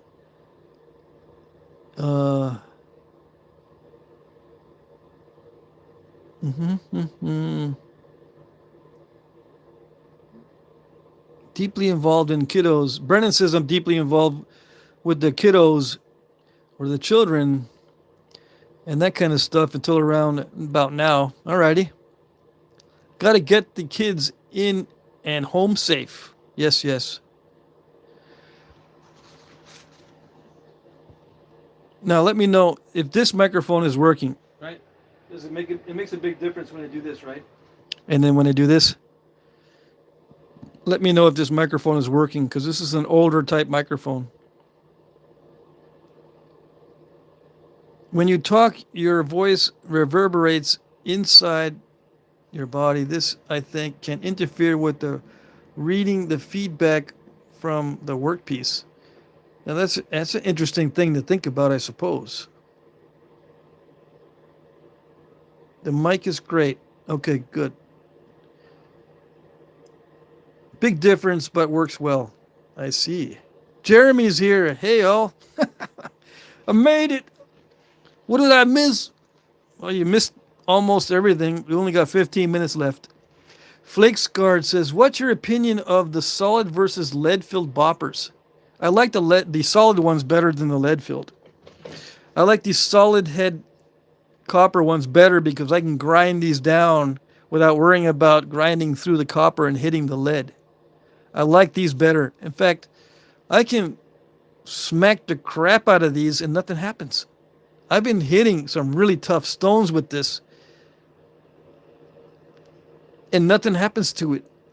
Of course, I've been regrinding because I'm not afraid to grind through the copper and hit lead. It's solid copper. I get these from Flintknapping supplies. So yeah, I've been abusing this like crazy and nothing happens to it. And there's no separation between the handle and the tip at all. So it's great. I like these. It's a little bit lighter than the lead-filled, which some people don't like. Especially when you get to the smaller ones. It barely feels front heavy on the smaller ones. So, you put your finger, make it a little heavier that way. Put your finger on it. This is for obsidian and stuff. I don't ever hardly use these smaller ones. But yeah, these are worth it. I thought at one point you could, well, sometimes you can buy these separately. But I use mostly the two biggest ones. I bought 5 in the set, but I use mainly the 2 biggest.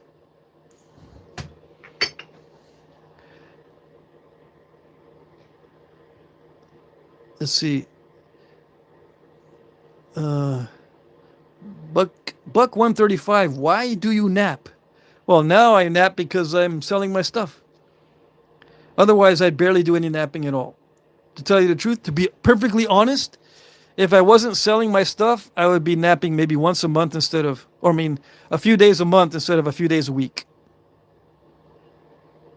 But when I first started napping, I napped because I wanted to make arrowheads for my arrows because I'm into archery.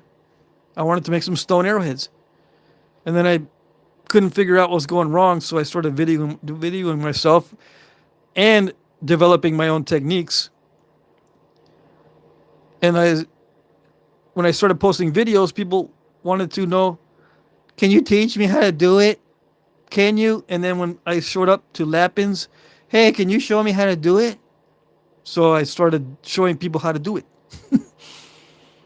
I like answering questions. And not only was I interested in making arrowheads for my archery hobby, but napping actually makes you aware or more aware of reality. And it also takes your mind off of junk that's in your brain that you don't want to be thinking about. I was very depressed when I started napping, and napping was a way for me to escape depression.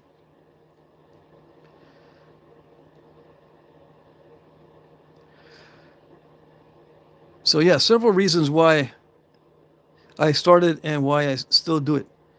Hobby is easier than selling. That's a lot of arm work. Yeah. Hey, Mr. Jim is here. Cool. Wait a second. Did we have an interruption? We had an interruption just then. It said, you're not live, and then now you are live. Alrighty. So let me know if I think we are back. The clock is still ticking up here.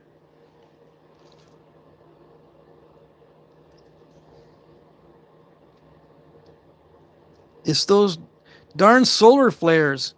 Yeah. Roy says, I didn't notice.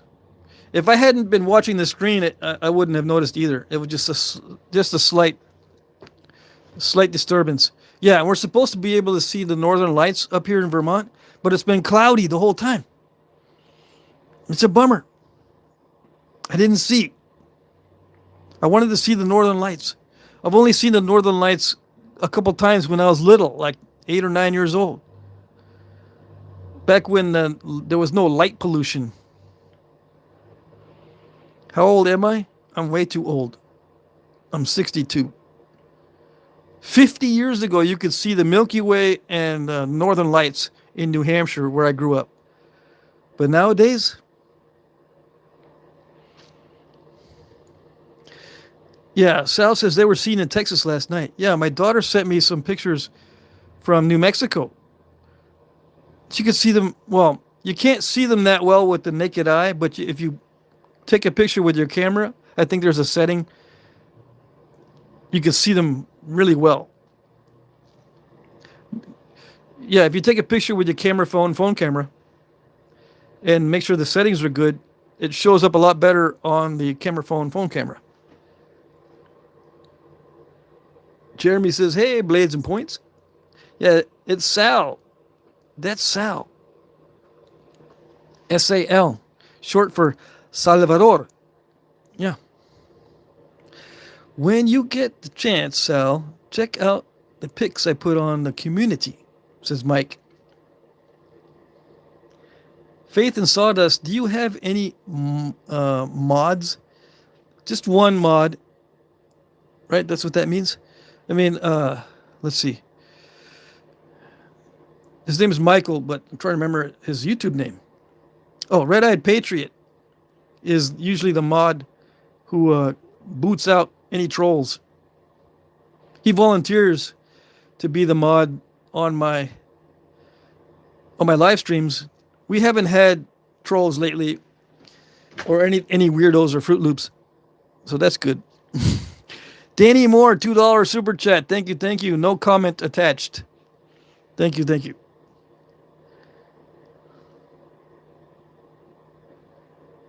Yeah, I check the chats and I'll delete you if you're a weirdo or a Fruit Loop. It's not called delete, man. It's either a timeout or a ban. Okay, fine. I'll say whatever I want to say. I'll delete you.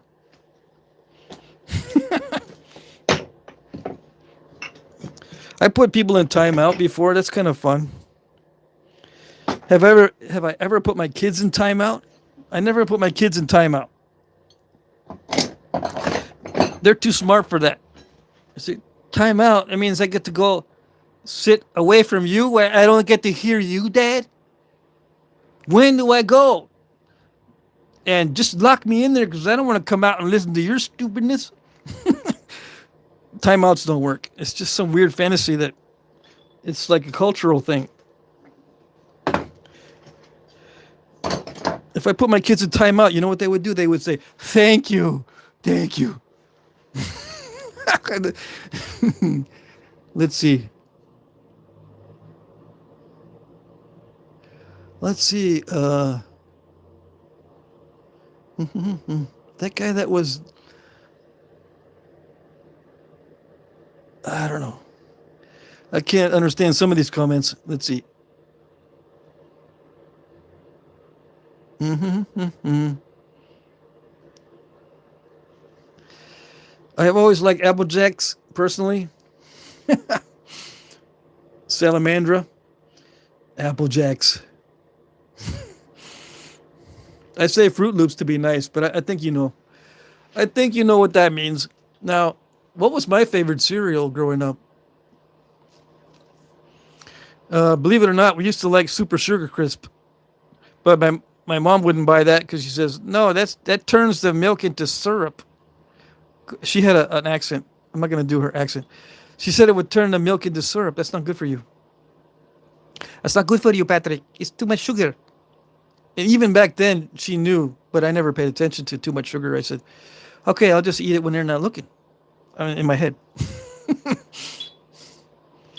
Anyway, what other stuff that we used to eat that we really, really liked? I don't remember. I remember Frosted Flakes. Yeah. And then I still put sugar on Frosted Flakes. Put, bowl full of Frosted Flakes, whole milk, and then sprinkle more sugar on top of the Frosted Flakes. Yeah. My favorite cereal was bacon and eggs, says Danny. Yeah, now it is. That's my favorite cereal. Bacon, eggs, and maybe a little bit of steak. Steak and eggs. Buck135 says, it's unreal having watched so many hours of you napping and talking and now having you reply back in real time. Yeah, it's cool. And it's cool on my end too when I can see your personalities in the chat. You know what I mean? One-on-one back and forth, the personalities come out a little bit more clear than just regular commenting. Campfire pancakes. Oh, yes, I used to eat pancakes. Stacks of pancakes. Philly cheese stick is Faith and Sawdust's favorite cereal. Yeah, my diet's totally different these days. Yeah, I'm on a carnivore diet like 90% of the time, but 10% I'll indulge in chocolates. And right now I'm eating the pumpkins that I grew in my garden. Yeah, I'm a pumpkin eater. Let's see. Hey, Gary, I made it. Let the show begin. You do this on purpose, I know, Gary.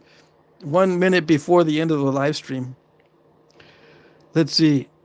Timeout into create the illusion of control. What? It doesn't truly fully exist. It often the wrong person get the illusion. Yeah, some of this stuff goes over my head. Let's see. Yeah, Gary, you made Sal smile with that one. Roy says, yeah, P.S. pumpkins aren't animals. Yeah, I eat mostly animals 90% of the time. But once in a while, I'll eat stuff that I've grown. I actually managed to grow some pumpkins, and I grew some raspberries. Let's see. Mike Mason says, bad spelling, Patrick. Sorry. It's all right. Flake Scar says, Captain Crunch along with my other favorite captains, Kirk, Morgan, and Kangaroo. Hey, Ken says, I'm a big fan of granola and Cinnamon Toast Crunch. Oh, yeah. Cinnamon Toast Crunch was awesome. We were eating a lot of honeycomb cereal for a while, too. That was one of our favorites. Let's see. Gary says, I only showed up for the door prize. I'm going to win it someday. Yeah, Danny says, I love animals. They taste good. Yeah. I bought a new device where it's like a hamburger maker, but it's like a waffle maker for hamburgers. It's got a lid. It's got a hot lid. It's got a lid that heats up as well as the regular heating surface. It's an electrical hamburger maker. But I put my deer steaks in there and other steaks and fry them up with the, it's like a hamburger maker.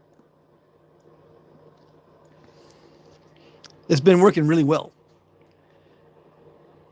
Why don't you just fry it in a frying pan, dude? Because I lost my frying pan. I have this cast iron skillet and I lost it. And I'm all depressed. I don't know where I put it. If I can find my cast iron skillet, I'm going to break it out and start frying everything, but I can't find it. I put it in a safe spot. That's what I did. Yeah. Mm-hmm.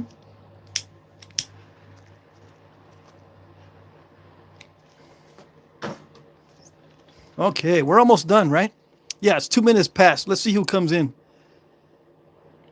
Let's see. Like one of those George Foreman grills. Oh, yeah. Smash burgers? Yeah.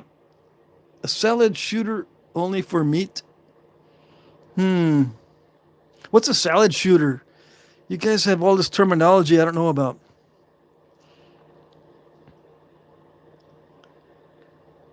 Fried pumpkin burger.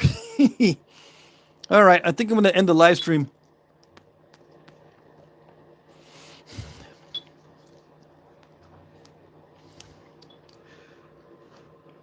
I took a little puff of that cigar because it was sitting right there. That's it, though. I'm only going to puff on it once. All right, guys, I'm going to call it. Faith in Sawdust says, I watched one of your videos and you were talking about a technique used to make very long flakes, and I forgot what it was called. Do you know a technique that I used to create very long flakes?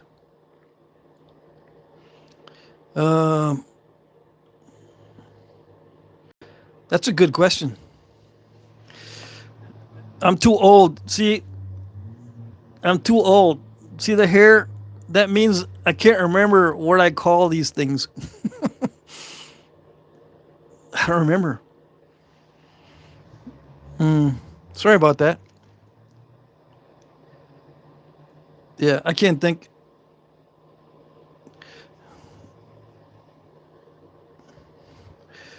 Let's see. Yeah, stogie time. Sal says, bye, guys. Yep, we'll see you later. Clint Evans, la la la, I think is the technique. Oh, yeah, leva-lewa. Or as they call it in England or the UK, levawa. It's a French word. It's spelled, I don't know if I should try to spell it. But you can just go, hey, Google, what is the levawa technique? And I think it knows from that pronunciation. But I say leva-lewa like the French say it because it just sounds better. Nice to see you live today. Thank you and take care. You too, Roy. Thank you. Shake it easy, everybody, says Ed. Yep. Shake it easy, guys. Take care. It's good to see everybody. Yep. And yeah, it's good that you guys take advantage of the chat so you can make contacts. There's people in the chat that have knowledge, they have rocks, they have tools, and they may even have stuff not related to flint napping, like duck decoys and pocket knives and all kinds of other stuff you could trade for or whatever. Next time, next live stream is on Friday, 8 to 10 p.m. Eastern, and I will be doing this vertical format just to try it out to see if it makes any difference. And I'll try to fix this backward stuff. Let's see. You're welcome, everybody. You're going so soon, Patrick? Yeah, I'm leaving. It's already past the time. Let's see. It's already 2 hours. What's this? Okay, it's actually not 4 p.m. yet. I forgot about that. I started a little bit earlier. I was looking at how long I've been on. I've been on for 2 hours and 5 minutes, but it's not quite 4 p.m. Eastern time yet.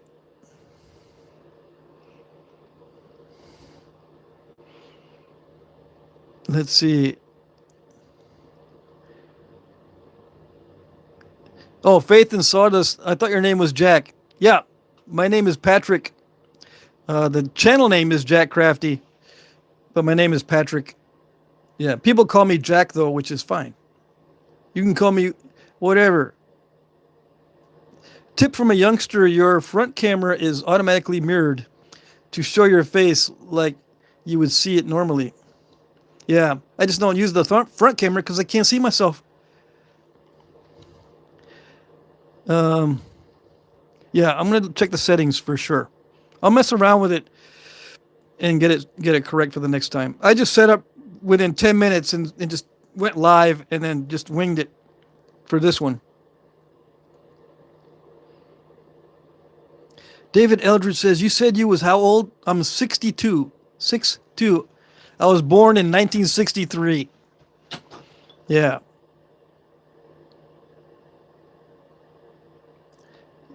Faith and Sawdust, you can use the front camera and use like your laptop to look at the comments still.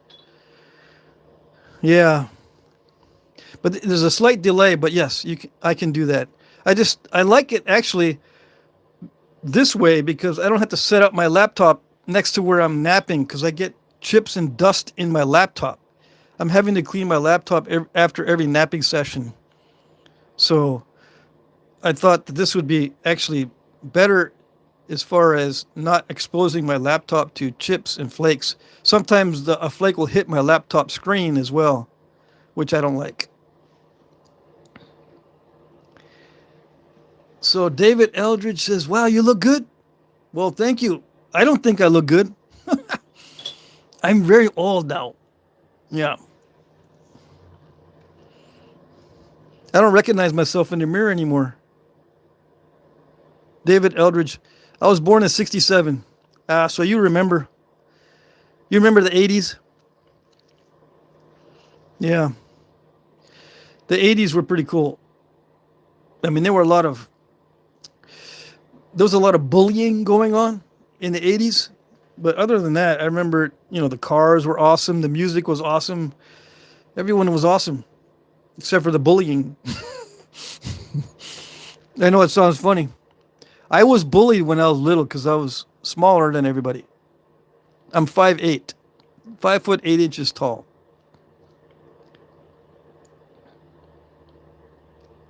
All right, now it's past 4 p.m. Eastern. Yeah, I'm going to call it quits. Okay, guys? A lot of the guys have already left the chat. So, yeah, those are the best years for sure. All right, bye-bye, everybody. I'm gonna see you on Friday. Let's see if I can fix this. No, can't do it. I'm going to see you guys on Friday from 8 to 10 p.m., right? Yeah? It'll be the same bat channel, same bat station, in the bat cave. Buck says he'll be there in spirit. Yep. Adios, everybody. See you later. Take care. Good to see everybody. Thank you for the super chats, and thank you for your patience with this new format. We'll see you next time. Bye-bye.